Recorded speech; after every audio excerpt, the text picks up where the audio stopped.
네, 감사드립니다. 저희 오늘 같이 보실 하나님의 말씀은 누가복음 17장 11절에서 19절 말씀 가지고 돌아온 한 명이라는 제목으로 함께 말씀의 은혜를 나누고자 합니다. 오늘 본문 내용은 너무나 잘 알 수도 있고 간결합니다. 이렇게 시작합니다. 예수께서 예루살렘으로 가실 때 있었던 이야기를 하고 계십니다. 그리고 사마리아와 갈릴리 경계 지역에 계셨다라고 말씀하고 있습니다. 이것은 이제 예수 그리스도의 사역이 마무리되어 가고 있고 이제 코앞에 그의 사역의 결론이 나오고 있다는 것을 말해줍니다. 이것이 오늘 본문만으로 볼 때는 큰 의미가 없는 것처럼 여겨집니다. 그냥 사람들이 쓰는 것처럼, 일기를 쓰는 것처럼 오늘 나는 어디에서 무슨 일이 있었다라는 것처럼 느껴질 수 있습니다. 예수께서 예루살렘으로 가는 중에 갈릴리와 사마리아 지역에서 있었던 일이다. 장소만 정보 정도로 이해할 수도 있습니다. 그런데 누가복음 전체를 본다면 예수께서 계신 곳은 특히 이렇게 거명한 것은 중요한 부분이 됩니다.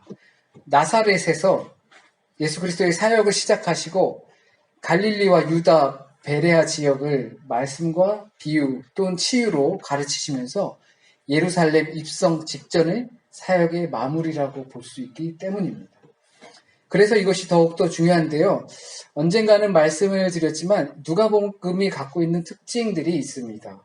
그 특징이라는 것은 처음에 말해놓고서 그 중간에 어떤 그 샌드위치라고 표현을 하는데 빵이 있으면 그 안에 뭐 햄도 넣고 크림도 바르고 한 다음에 다시 빵으로 덮잖아요. 그런 효과들이 있어요. 근데 이렇게 빵이 있는 게 아니라 그 위에 또 빵이 있고 또 크림 넣고 빵, 크림 이런 식으로 되어 있는 표현입니다. 그래서 그동안 보이셨던 9장 말미부터 종전까지의 사역의 반복이라고 보실 수가 있습니다. 마치 신명기가 기록된 것처럼 복습이라는 의미입니다. 신명기가 다시 말하는, 반복하는, 중복되는 그런 내용이거든요. 모세의 설교를 다시 한번 중복하여서 이스라엘 사람들에게 말해주는 거예요. 근데 누가복음의 이런 겹치기 형식 표현은 우리에게 그렇게 다시 한번 반복하는 효과가 있습니다. 그 중간에는 예수께서 예루살렘으로 가실 때라는 명문이 항상 붙습니다. 9장 말미에 시작하실 때에도 4장에 이제 나사렛에서 사역을 선포하시죠. 희년을 선포하시고 그 해가 바로 나로 인해서 왔다라는 것을 하시면서 제자들을 이래저래 모으시고 9장 말미쯤부터 그 모은 제자들과 함께 떠나고 그러면서 제자들을 보내고 막 이런 과정들이 계속 사역 과정 중에 있어요. 그러다가 중간중간 있을 때마다 그런 예루살렘으로 가실 때라고 이 명문이 붙습니다. 그러니까 이 사역의 마무리가 되어 가고 있는 거고 이 사역이 목적을 이 말 한마디의 표현으로 나타내주고 있습니다. 예수께서 예루살렘으로 왜 가시겠습니까? 이 말의 표현이 뭐가 중요하다고 어떤 명문화 시키겠습니까?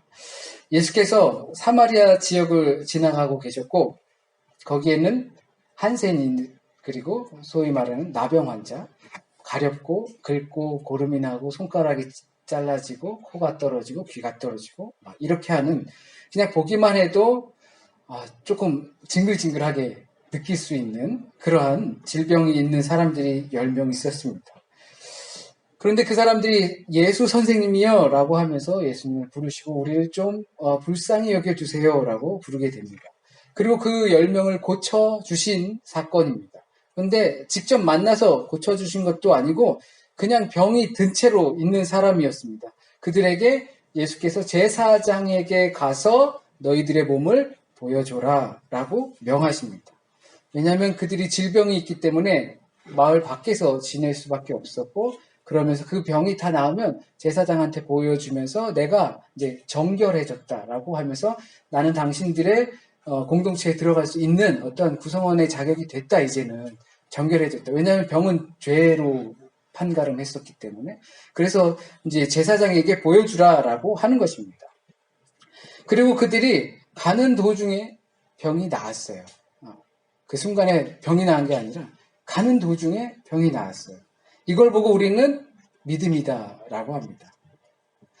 병 걸린 채 말씀을 의지하여서 갔더니 도중에 낫더라라고 하는 겁니다. 나아만 장군이 엘리사의 말에 의지하여 처음엔 참 엘리사를 비웃고 이게 너무하고 하는데 요단강에 가서 몸을 7번 담가라 했더니 그냥 담가보지라는 심정으로 담갔더니 7번째 갑자기 나았더라.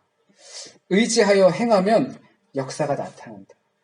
겨자씨만한 믿음이 있으면 산이 옮겨진다. 뽕나무도 바다에 가서 심기라면 심겨진다. 이걸 우린 믿음이라고 합니다. 이 말씀을 우리 삶에서 실천하려고 합니다. 그것이 예수께서 믿음이라고 표현되고 있으니까 우리도 우리 가운데서 그 믿음으로 살아가면 우리에게 나타날 테니까요. 그리고 그것이 우리에게 유익을 가져다 줄 것이기 때문입니다. 그래서 믿음이 있으면 된다. 믿음이 더군다나 있는 게 아니라 크면 된다. 그래서 우린 얻고 못 얻고는 우리의 믿음에 달려있다라고 생각합니다. 그런데 큰 믿음이 있으면 소유하고 싶어질까요? 아니면 존재하고 싶어질까요? 나에게 큰 믿음이 있으면, 믿음이라는 단어를 지금 정확하게 설명하고 있지 않은데요. 큰 믿음이 있다면 소유하고 싶을까요? 존재하고 싶을까요? 큰 믿음이 있다면 갖고 싶어질까요? 나눠주고 싶을까요? 말씀을 준비할 때마다 가끔 드는 생각이 있습니다. 예수 그리스도의 말씀 참 매력이 없어요. 우리는 믿으면 무언가 세상에서 좋은 일이 생길 것 같은 느낌적인 느낌이 모두에게 있는데 조금만 더 자세히 들여다보면 그런 것 같지 않기 때문이에요. 믿음이 큰 자들은 갖고 싶어지는 것이 아니라 나눠주고 싶은 거라고 자꾸 우리에게 말씀하고 계시기 때문이에요. 그러다 보니까 우리에게 매력이 없어지는 거예요. 믿음을 가지면 뭐 생겨야지 주라고 하기 때문입니다. 그런데도 우리가 이걸 믿고 과연 그리스도의 멤버십이 되어야 할까? 그럴 필요가 있을까 싶은 거죠. 우리는 정화수 떠놓고 믿음은 새벽 일찍 일어나고 깨끗이 씻고 비나이다 하면 지성이 감천하는 걸로 생각하기도 합니다. 그러나 그리스도교 신앙은 그 믿음에 대해서 말하는 것이 아니라는 겁니다. 그 믿음도 있습니다. 그러나 우선 믿음은 말씀에 순종을 하는 겁니다. 그들이 가라고 그랬더니 가는 것처럼 그 말씀에 순종하는 겁니다. 하나님의 전능하심과 전지하심을 전적으로 신뢰하는 상태를 가지고 우리는 그 사람이 믿고 있다라고 말하는 겁니다. 한없는 사랑을 우리에게 베풀어 주시는 분이다라는 그러한 생각이 흔들림 없이 유지하고 있는 상태를 그 사람이 믿고 있다라고 하는 것입니다. 우리가 나는 믿습니다 할 때 앞으로 얻어질 것을 담보로 하는 것이 아니라 현재에서 무익한 상황을 보아도 의심하지 않는 것을 우린 믿음이라고 합니다. 그럼 나는 믿음이 좀 없는 것 같은데? 나는 그렇게 생각하실 수 있습니다. 맞습니다. 우리는 믿음이 없어요. 지난주에 너희들이 믿음이 작은 자여, 니들이 겨자씨 하나만한 믿음이 있었어도 뽕나무가 바다에 가서 심기라면 심었을 것이다 라는 것이 예수님께서 측은히 여겨서 니네 믿음 없어 라고 표현하는 게 아니라 믿음이 작다라고 표현하는 거예요. 우리는 믿음이 작은 게 아니라 우리는 믿음이 없다라는 겁니다. 그럼 구원받지 못하나? 라고 생각하실 수도 있겠죠. 믿음이 곧 구원이니까요. 그것은 차차 가겠습니다. 그렇기 때문에 오늘 본문이나 유사 믿으면 이런 일들이 생긴다라는 내용들을 접할 때 정확히 구분할 것은 믿음의 결과가 아닌 믿음 그 바로 자체의 상태를 보는 겁니다. 예수께서 그 사람들에게 말씀하시길 제사장들에게 가서 보여주라. 믿고 갔더니 나았더라. 이렇게 생각하는 것이 아니라 그들은 이미 믿고 있는 상태였기 때문에 어디네 가봐. 제사장한테 몸을 보여줘. 그러니까 보면서 보면 몰라요? 하나도 안 났는데? 믿기 때문에 간 거예요. 그 상태를 보는 거예요. 내가 가면 나아져가지고 그로 인해서 내가 제사장한테 정결하다고 인정을 받겠지. 그 결과를 보는 것이 아니라 너네 가. 오케이. 믿고 갈 수 있었던 것입니다. 그것이 말씀의 순종입니다. 이 둘의 차이가 무엇이 있을까 하실 수도 있습니다. 그러나 이것은 우리가 무언가를 어떻게 믿고 있는지 우리 믿음의 패턴을 보면 알 수가 있습니다. 본문처럼 큰 병에 걸린 사람은 믿기 때문에 순종하지는 않습니다. 나는 믿기 때문에 가라니까 가지는 않습니다. 예수님이니까 가능한 거예요. 우리는 우리의 상황 속에서 믿기 때문에 나는 모든 것이 나을 거고 모든 것이 다 잘 될 거고 그렇게 하지 않습니다. 12해 동안 혈루병에 걸렸던 여인도 그렇습니다. 나만 장군도 마찬가지였습니다. 많은 사람들이 그 큰 상황 속에서 지푸라기라도 잡는 심정으로 이곳저곳 안 가본 곳이 없습니다. 거기서 시키는 대로 하지요. 그것을 믿었기 때문에 그들이 시키는 대로 한 것이 아니라는 겁니다. 믿져야 본전이라는 마음이 있기 때문에 시도해 봤을 겁니다. 아니면 지나가는 모든 사람들에게 여보시오들 내가 이만저만 해서 마을로도 못 들어가고 난 죄인 취급받고 있는데 능력 있으면 나를 좀 깨끗하게 해주시오. 그것이 예수 그리스도가 아니었어도 했을 겁니다. 부탁을 했을 거죠. 누구라도 그렇게 좀 절망적인 상황에 닥쳐 있으면 그렇게 했을 것입니다. 그러니까 우리 대부분의 행동이 믿기 때문에 했다라기보다는 행동하고 나서 믿었다고 볼 수 있는 거죠. 그 결과로 인해서. 그냥 시키는 대로 해봤는데 나한테 놀라운 일이 생겼어요. 그리고 나서 야 이거 신묘막측하구나. 나도 믿어야겠다. 라고 되는 경우가 태반이라는 거죠. 이것이 우리가 갖기 쉬운 믿음의 유형이고 패턴입니다. 그게 기독교가 될 수도 있고 불교가 될 수도 있고 또 다른 종교가 될 수 있다는 것 사실을 우리는 잊어서는 안 됩니다. 왜냐하면 이것은 종교적인 현상이기 때문입니다. 그렇다면 그 결과를 바탕으로 믿는다면 우리가 온전한 믿음이다라고 할 수 있을까요? 그런 현상들은 내가 불공을 열심히 드렸더니 다 나았어요. 자식들이 다 잘 돼요. 그럼 글로 가야죠. 나는 예수님을 잘 믿었더니 나한테 좋은 일이 있어요. 우리 집안은 너무 잘 되고 막 출세도 하고 그럼 예수님 믿고.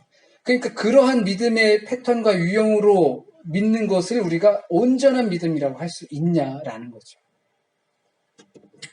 그렇기 때문에 일정 시간이 필요합니다. 일단 이것도 믿음입니다. 믿음의 유형을 갖고 있습니다. 순종하는 것이기 때문입니다. 그러나 그것이 온전한 믿음이 아니기 때문에 우리는 일정한 시간이 필요합니다.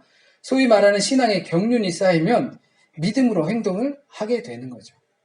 하지만 우리는 행동의 결과로 믿음을 아직 갖고 있다는 것을 잊으면 안 됩니다. 그래서 중요한 것은 병이 낫고 깨끗해지는 것이 중요한 것 같지는 않습니다. 바로 그 다음 상황, 이 본문 가운데서 다음 상황이 더 중요해 보입니다.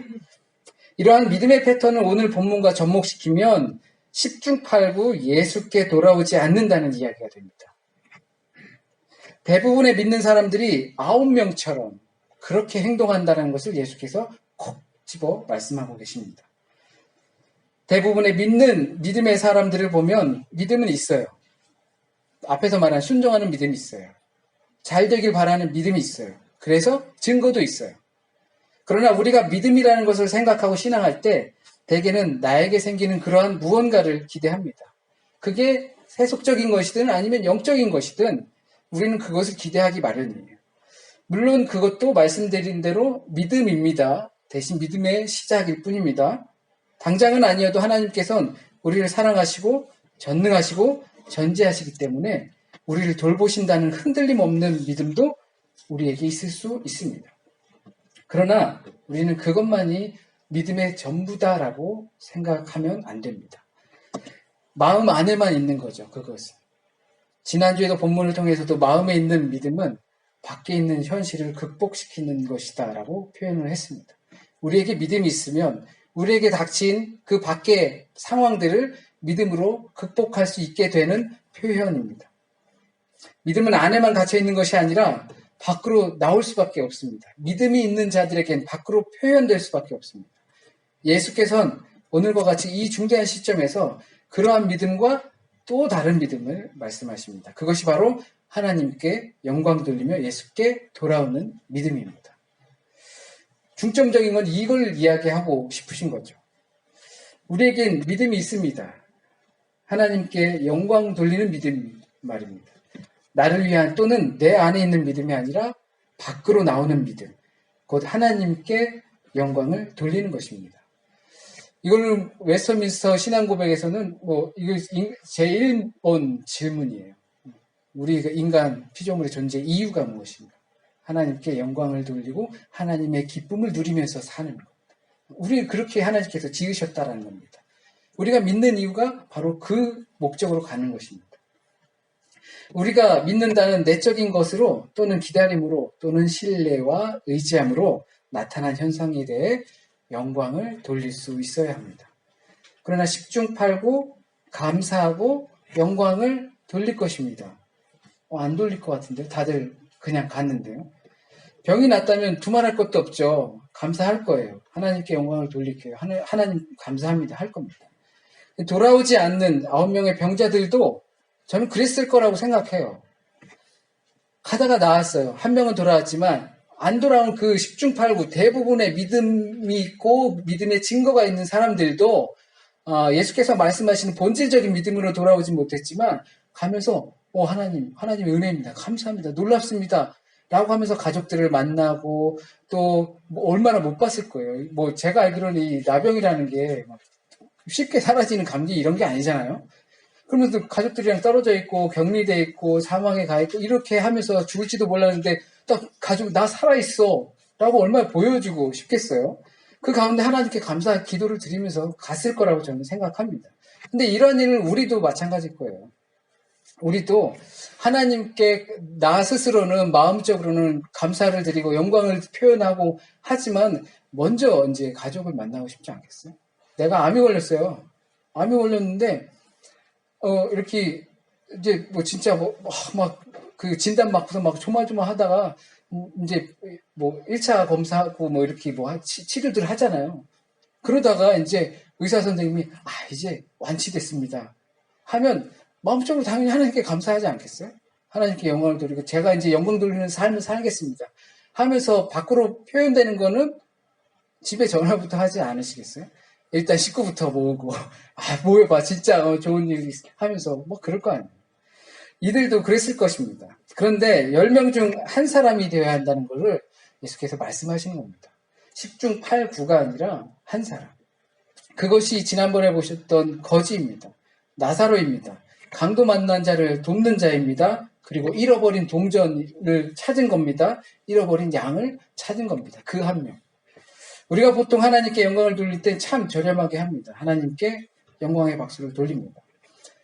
지난번에 축구 한국 월드컵 그거 있었죠? 한국에 있었어요. 화성시에서 있었습니다. 제 고향에서. 화성시 운동장에서 딱 했는데, 전 특이한 한 사람을 봤어요. 어떤 골을 4골이나 넣은 사람인데요. 이 사람에 대해서 잘 몰랐는데, 그냥 티가 안 나요. 근데, 경기가 시작하기 전에도 기도를 하고, 계속 이렇게 그 자신을 표현을 해요. 골을 넣으면 넣을 때마다 표현하고, 옛날엔 차범근 감독이 그 대표팀 감독을 할 때, 골 넣고 승리하고 그러면 벤치에 앉아서 막 기도했거든요. 그러니까 이제 도올이라는 어떠한 훌륭한 학자분이 막 비판했어요. 우리나라가 기독교 국가냐, 이러면서 막 그랬거든요. 근데 자기 신앙의 표현이잖아요. 그러나 우리는 그거를 하나님께 영광 돌리는 거라고 생각해요. 참 저렴하게, 싸게 먹히는 거죠. 물론 보이지 않는 대상이기 때문에 과연 하나님께 영광을 돌리는 것이 무엇인가? 감사를 드리는 것이 무엇인가? 어떻게 하는 것인가? 고민될 수 있습니다. 보이지 않기 때문에. 그것이 영광 돌리는 것이 아니다라고 하는 것은 아닙니다. 우리가 거기서 그치면 안 된다는 겁니다. 그렇기 때문에 우리는 봉사나 헌신, 기도와 말씀 생활, 우리가 교회에서 볼 수 있는 것들을 하기 마련인 겁니다. 이것으로 하나님께 영광 돌리는 믿음이 있다? 우리는 충분히 할 수 있습니다. 왜냐하면 믿음이 있기 때문에 현실이 나를 조종할 수 있게 내버려 두지 않는 겁니다. 믿음이 있기 때문에 정말 많은 사람들이 보고 텔레비전으로 보고 하는데 부끄러울 수 있거든요. 그런 표현도 당연히 믿음의 표현이고 하나님께 영광을 돌리는 겁니다. 그러나 그런 행위의 내재적 본질은 예수께 나아오는 것이라는 겁니다. 10중8구는 표현했어요. 하나님께 감사했을 거고, 마을에 어쩌면 가서 사람들에게 내가 예수를 만났는데 그 사람이 나를 말로만 해서 낫게 해줬다. 그렇게 영광을 돌렸을 겁니다. 그러나 먼저는 할 것이 예수께 돌아오는 것입니다. 예수님을 실제로 깊이 알고 그에게 가까이 가는 일이 우리에게 중요하다는 것입니다. 그것이 하나님께 영광을 돌리는 것이고 내가 그리스도를 만났다라는 증거가 되는 것입니다. 제가 사실은 대한민국의 대통령을 잘 압니다. 그런데 대통령께서 저를 모릅니다. 이런 농담들 하시죠? 네, 안 하시는 표정이에요. 고마워요. 그릇이 웃어져서 헛웃음이긴 한데, 네. 저는 잘 알지만, 관계가 없어요. 우린 예수 그리스도를 알아요. 아시죠? 20년, 30년 배워왔단 말이에요. 예수님을 너무 잘 알아요. 그런데 예수님이 모를 수도 있다라는 거잖아요. 왜냐하면 관계가 없으면. 나만 알고 있으면. 나랑 관계를 맺어야죠. 그러니까 알면은 구원받는가? 아니죠. 예수를 그리스도를 아는 것과 관계를 맺고 있는 것은 다른 것입니다. 당시에도 예수 그리스도를 아는 사람은 많았습니다. 그가 목수의 아들이었다. 집안 사정까지 아는 그런 사람들이 다 있었습니다. 그런데 예수를 아는 것으로 우리의 믿음의 본질이 해결되는 것이 아니라는 겁니다. 예수 그리스도를 알고 관계를 맺어야 하는 거고 그와 사귀어야 하는 것입니다. 왜냐하면 그것이 9명은 가질 수 없었던 구원에 이르는 믿음이기 때문입니다. 예수 그리스도께 나오는 것이 관계를 맺는 것입니다. 그리고 그 사람이 구원에 이르는 믿음을 갖게 되는 것입니다. 그렇게 하는 것이 진정으로 하나님께 영광 돌리는 것이고 하나님께 감사를 표현하는 것입니다. 9명 그리고 10중 8구 대부분의 사람들은 해결받고 치료받는 믿음은 있었지만 믿음으로 그러한 일들이 있었지만 구원에 이르는 믿음은 예수 그리스도와 관계 맺는 것, 그에게 나와 감사를 드리는 것, 그것이라는 사실입니다. 우리가 예수께 돌아온다는 것은 이것도 참 애매한 표현입니다. 그의 십자가 앞에 우리를 세우는 겁니다. 우리를 부활의 주님 앞에 내보이는 겁니다. 예수 그리스도와 관계 있는 암, 구원에 이르는 믿음, 이것은 우리가 예수께 돌아오는 겁니다. 그 돌아감은 우리를 구원하신 십자가와 부활의 주님 앞으로 그 고백 앞으로 나가는 겁니다. 그것이 예수께서 예루살렘으로 가는 길에 머물러 있는 것입니다. 그렇다면 십자가와 부활 앞으로 돌아가는 것이 무엇입니까? 어떻게 믿음 생활해서 그렇게 하는 것이며 구원에 어떻게 이룰 수 있습니까? 궁금해 하실 수도 있습니다. 그런데 그 방법을 예수께서도 알려주셨는데 많은 사람들이 근심하며 돌아갔습니다. 이것이 서두에서 말씀드린 이 그리스도의 멤버십이 매력적이지 않다는 말씀입니다. 많은 사람들은 매력을 느끼지 못하고 돌아갔습니다. 예수 그리스도의 십자가 앞에, 부활의 증거 앞에, 그 고백 앞에 서는 것은 예수께서 사역하는 가운데 이렇게 하면 너에게 영생이 얻을 수 있어 라고 많은 표현을 했지만 매력이 없는데 근심하며 돌아간 것입니다. 이것은 예수 그리스도와 관계하지 않으면 소용없음을 말합니다. 개인적으로는 시간을 내시기 바랍니다. 나를 예수 그리스도의 십자가 앞에, 부활의 고백 앞에 내놓을 수 있도록 시간을 들이셔야 합니다. 어떻게 해야 합니까? 그것은 우리의 숙제입니다. 우리 각자가 갖는 숙제입니다. 그것을 기도로 푸는 사람들도 있고 말씀으로 푸는 사람들도 있고 묵상함으로 나의 삶을 그리스도화 시켜가는 사람들도 있습니다. 우리는 믿음으로 우리의 상황들을 극복하고 현실에 지배받지 않으며 이겨낼 수 있습니다. 그러한 믿음으로 우리는 병고침도 경험할 수 있고 상상할 수 없는 일도 경험할 수 있으며 믿음의 증거를 쌓아가며 살아갈 수 있습니다.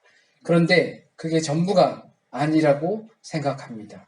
예수께서 우리의 믿음이 예수를 알기 원하고 예수 그리스도로 고백하고 그로 인해 우리의 문제들을 극복하고 해결받고 뽕나무가 옮겨지는 것을 보고 그런 것쯤은 아무것도 아니라는 것으로 여기고 하나님께 영광 돌리며 감사하며 주님과 더욱 깊은 교제를 이뤄가는 구원에 이르는 믿음까지 성숙되어지길 진심으로 기도드립니다. 기도하겠습니다. 하나님, 우리의 믿음과 신앙이 다른 이들의 믿음과 신앙과 다른 것이 무엇입니까? 나 하나만을 보는 것이 아니라 나를 통하여서 하나님께 영광 돌리고 그리고 감사드리며 예수께 나와 예수님 곁에 예수님의 말씀이 내 삶 가운데 너무나 귀하고 아름다운 것이고 참 좋다, 만족한다, 행복하다 라는 표현이 이 모든 그 과정을 통해서 우리에게 있어야 할 줄 믿습니다. 우리에게 증거 많이 주셨습니다. 많은 것들을 경험하게 하셨습니다. 그것을 통해서 하나님께 영광 돌리는 것은 다름이 아니라 예수 그리스도의 십자가와 부활 앞에 나와서 그것을 고백하고 그것을 찬양하는 것임을, 그것이 우리를 진정한 믿음으로 이끌음을, 온전한 믿음으로 이끌음을 우리가 고백합니다. 더욱더 나아가기 원합니다. 더욱더 성숙하여지기 원하고 더욱더 주님의 말씀에 가까워지길 원합니다. 마음만으로가 아니라 삶으로, 표현으로, 그리고 움직임으로, 변화시킴으로 나타날 수 있길 진심으로 바랍니다. 그것이 우리의 삶 가운데 무엇보다 가장 크고 귀함을 고백하는 우리 교우 한 사람 한 사람이 될 수 있도록 주여 인도하여 주세요. 한 주간의 삶도 주님께 맡깁니다. 주님께서 온전히 이끌어 주실 줄 믿습니다. 그 가운데서 크고 작은 고민과 어려움들 있겠지만 믿음으로 내가 있는 그 자리자리마다 하나님께 감사하며 영광 돌릴 수 있는 부족한 믿음의 자녀들 될 수 있도록 주여 인도하여 주세요. 혹시라도 잘못 전해진 말씀이 있으면 이 시간 우리에게 주께서 들려주시고자 하는 온전한 말씀만 우리의 마음속에 남게 하여 주시고 뿌리 내리게 하여 주시고 열매 맺게 주여 인도하여 주세요. 모든 말씀 우리 주님 예수 그리스도의 이름으로 기도드립니다. 아멘.